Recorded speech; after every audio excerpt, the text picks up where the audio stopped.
Labis ang pagkalungkot ng tatlong magkakapatid na anak ni Cherry Hill. Ilang buwan silang nagsama para sa pagpapagamot sa New York. Napaka-supportive ng lahat ng anak ni Cherry sa kanya na hindi umalis sa kanyang tabi.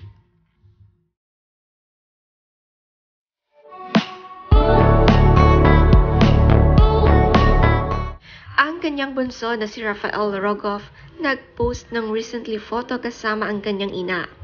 Siya ang anak ni Cherry kay Ronnie Rogoff. Mayroon siyang kapatid na babae na si Bianca Rogoff, ang only daughter ni Cherry Hill. Mahal na mahal nila ang ina at gusto nga sana nilang makabanding sa Amerika kaya tinapos na ni Cherry ang kanyang career sa Pilipinas. Ngunit sa hindi inaasahan siya'y nagkasakit biglaan.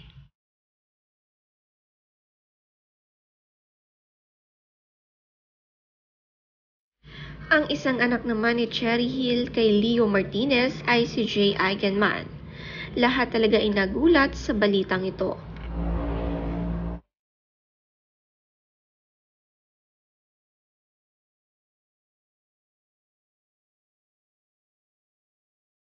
Si Andy Eigenman na pamangkin nito nag-post din ng kanilang photo na magkasama. Sabi sa kanyang caption, "You were there in most, if not all of my life's milestones. But my favorite was being with you here during my first on this magical island. Wouldn't have had it any other way."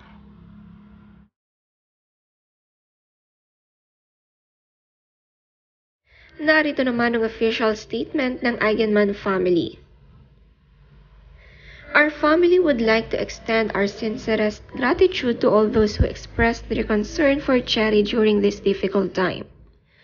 It is with heartfelt sorrow that we announce that Cherry passed away peacefully in her sleep on August 5th, after a brave battle against cancer. Cherry was diagnosed with a rare form of endometrial cancer in October of last year after deciding to relocate to New York City to be closer to her children. She then underwent treatment at the Memorial Sloan Kettering Cancer Center of New York. Nitong June ang huling post ni Cherry Hill sa kanyang Facebook. Ang kanyang soul sister na willing mag-alaga sa kanya. Si Maricar Jacinto nalungkot din at ipinakita ang last conversation nila ni Cherry Hill.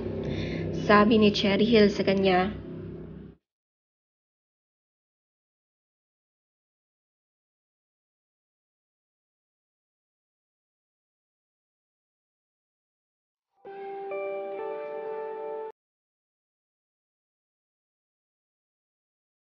si Sharon Cuneta naglabas din ng ganyang statement na siya'y dumiretso sa New York para makita si Cherry Hill. Ayon sa kanyang post, nagkaroon siya ng pagkakataong makausap at makasama si Cherry ng ilang oras bago ito namayapa. Sharon Cuneta sa kanyang caption, "I flew to New York early yesterday with a heavy heart, still forcing it to hang on to that silver of hope of God performing a miracle and allowing you to pull through this. I am eternally grateful to Him for giving us the few hours we spent together, the love and words yet again exchanged in person. The knowledge that the friendship forged when we were very young was stronger and would only keep getting so."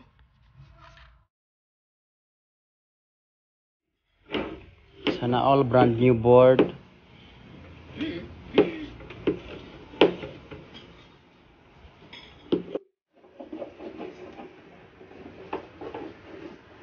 Starunta. Ang Eigenman family ay talagang nalungkot dahil dito. Ayon pa sa kanila, ilang buwan nakipaglaban si Cherry Hill. Super strong at brave daw niya para malabanan ang kanyang sakit.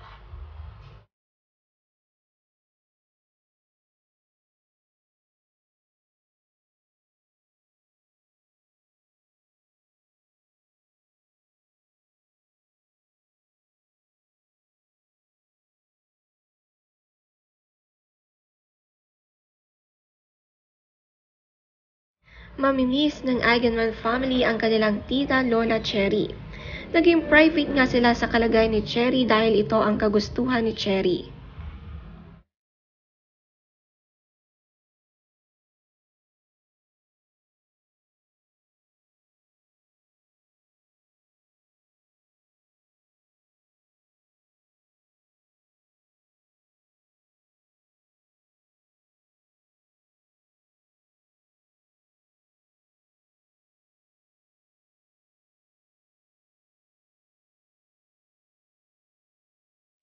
Lilo and Kowa mamimiss ang kanilang great kontra diva, Lola Cherry.